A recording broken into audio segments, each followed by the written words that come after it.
factors I just mentioned, vision, buy-in, collaboration, and timing were out of sync. Let's get into it. In order to overcome with vision, you'll need to understand 4 key principles. Vision is the vehicle to creating momentum. If we can be honest, most of us can admit that we want to go fast. We don't like delays. No one wants to go anywhere slowly. We all have an inherent need for speed when it comes to wanting to accomplish goals. Vision is that vehicle that enables us to pivot to a new direction and get to the fast track. I want to share my story. When I first ran for mayor of the city of Compton, I knew that our city needed a dynamic change, but I also knew that it was critical to connect with stakeholders and educate myself on what they believe the key issues were in our community. All constituencies are different, and your biggest challenges may vary from neighborhood to neighborhood. I held a focus group and asked for feedback on key issues and community indicators, and I also discussed my recommendations based on what I heard and what I had prepared in advance. And one thing I just want to underscore is that everyone is an expert at their own post, and you cannot lose by gaining information from those that you're serving. Whether it's where they live, the department they lead, the widget that they make, people are a critical resource, and sometimes people in position can take that for granted. I want to just encourage you to grab John Maxwell's 21 Irrefutable Laws of Leadership, and he talks about positional leadership and leading with influence. Visioning is a process. Obviously, it involves stakeholders.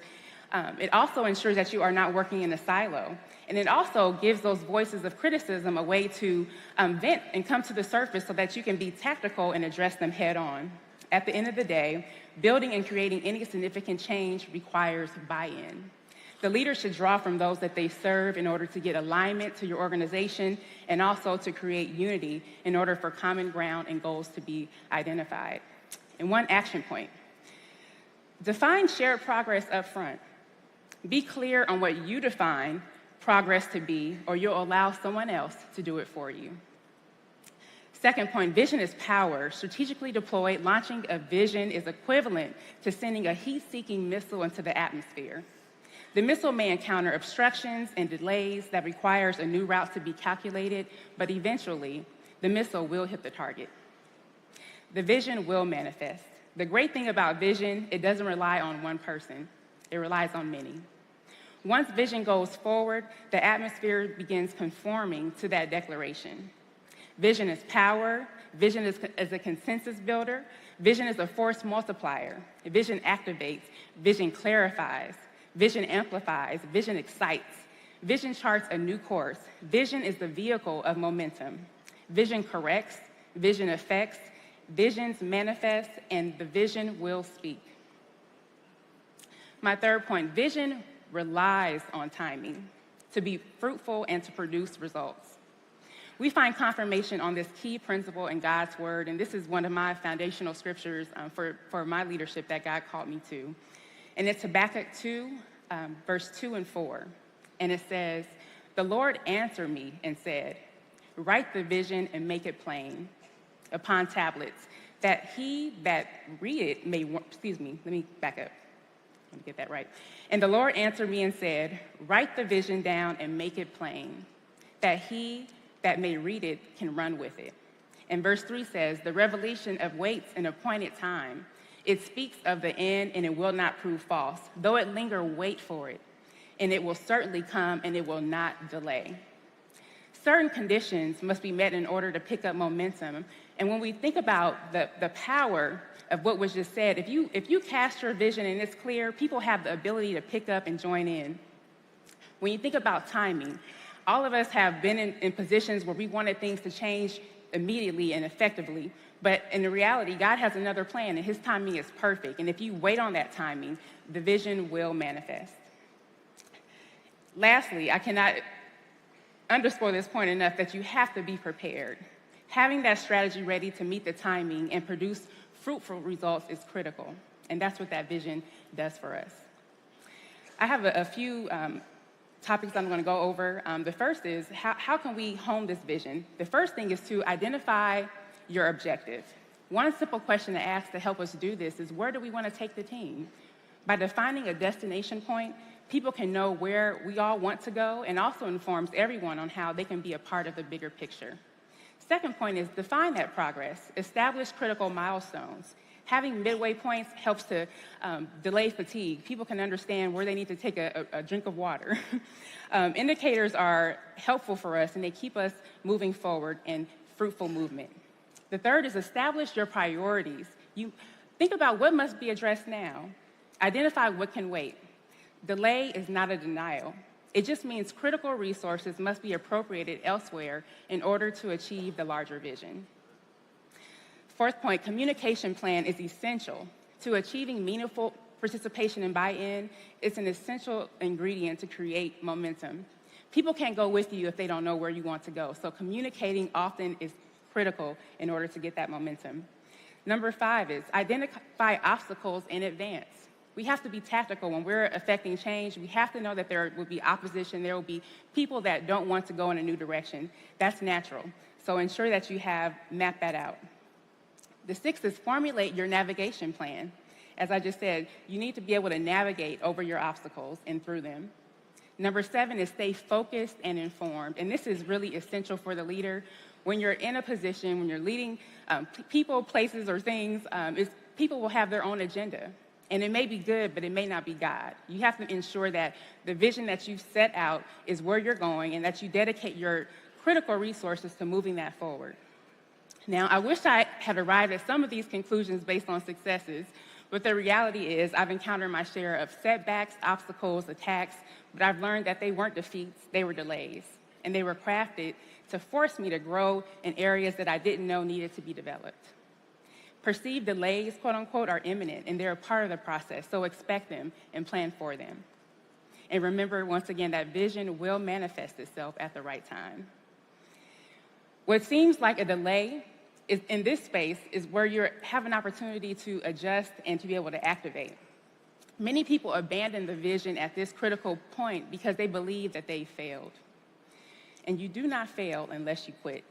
This is where you keep going. Change will certainly come. I've definitely encountered my share of obstacles serving a city that was plagued with generational and institutional corruption and mismanagement. There is no easy fix. When I was first elected and came into a city, we had a $43 million deficit. We had about 40% of our employees were on furlough. Our unemployment rate within the city was over 19%. Our crime had peaked. And we know that we knew that we needed to change directions and that we needed to do something different, but we didn't even have the resources to make that pivot.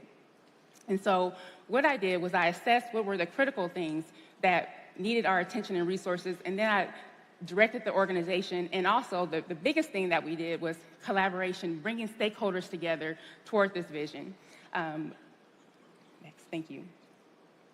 Next, please. Thank you. Tackling change. Challenging the status quo. All of us have been in positions where the status quo is the overarching culture that we're operating in. And in order to understand how to navigate that, we have to be able to understand that the vision will lay out where we need to go, and that the stakeholders that you've been able to come together and that are a part of that vision, they'll help you create the momentum to go over that obstacle. It's a key indicator that you're on the right track to affect change. If you aren't encountering resistance and you aren't challenging systems and paradigms and you're keeping things the same. I'm going to share a quick story about our gang intervention efforts. When I came into office in 2013, crime had spiked. We had a resource drain, and I knew that I couldn't hire additional police. I had to make sure that we employed the resources that we had, and so we started a focus group. We brought a team together. We put together a strategy. We worked that strategy, and when we got to the point where we needed to bring additional people in, I called a meeting, and because of the work that we had done on the ground, gang members in my community, they were willing to come into our city and sit down in our community center and just talk about where we needed to go as a community. They talked about what their issues were. They talked about what they needed to succeed. They talked about what kept them from being a positive part of society. And most importantly, they talked about what their vision was for their families. And that found the common ground because at the end of the day, we all wanted a healthy, vibrant, prosperous community. And they just didn't know how to navigate their challenges in order to be a positive contribution. And so we set out, I challenged them that if they can keep crime low, then we can bring additional companies in. We were successful in bringing in 3 Fortune 500 companies in our city, which in turn created over 1,000 jobs in our community. We also hired ex-gang members and trained them. Thank you on that point. Sorry about that. Great pause. But we were able to train them in the field of construction. We gave them leadership development, life skills. And once they completed those steps, then we dispatched them in different areas for them to be successful. To this day, many are still thriving. They're earning great livable wages, taking care of their family. Hope is restored. In our community, crime is still at historic lows. And when I tell you that we did not spend an additional dollar in policing, it's just amazing that what can manifest when people are on one page with one vision working together.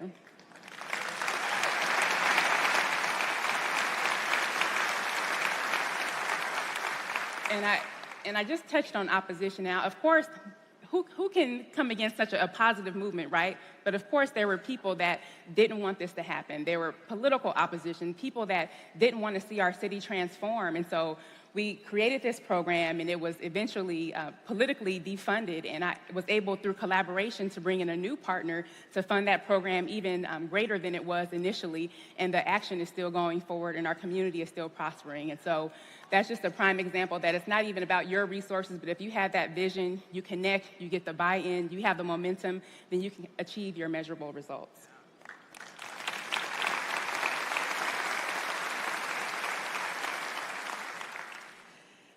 I want to talk about collaboration. Collaboration is your force multiplier. It's the only way to maintain momentum. It's critical to stay tapped into your leadership. Staying connected is the only way to keep your momentum focused and growing. Empowering people is essential. We have to combat the urge to want to be the pinnacle of your leadership. The more leaders that you can develop, the stronger your team will be, and the further that you can go faster and the more results that you can attain. It's all about equipping one another. The more people that are on program, the more people that can bring more resources, the broader your leadership fan will be, and you'll be able to continue to multiply those efforts. Leadership is about multiplication. Benefits. You can overcome your knowledge gaps. You can overcome your resource drains. You can strengthen the skill sets of your organizations and capacity shortcomings. And you also, most critically, you can expand your perspective. And that will ensure that you are able to to shrewdly navigate where you need to go. One action point, I just want to encourage you all, regardless of where you are, regardless of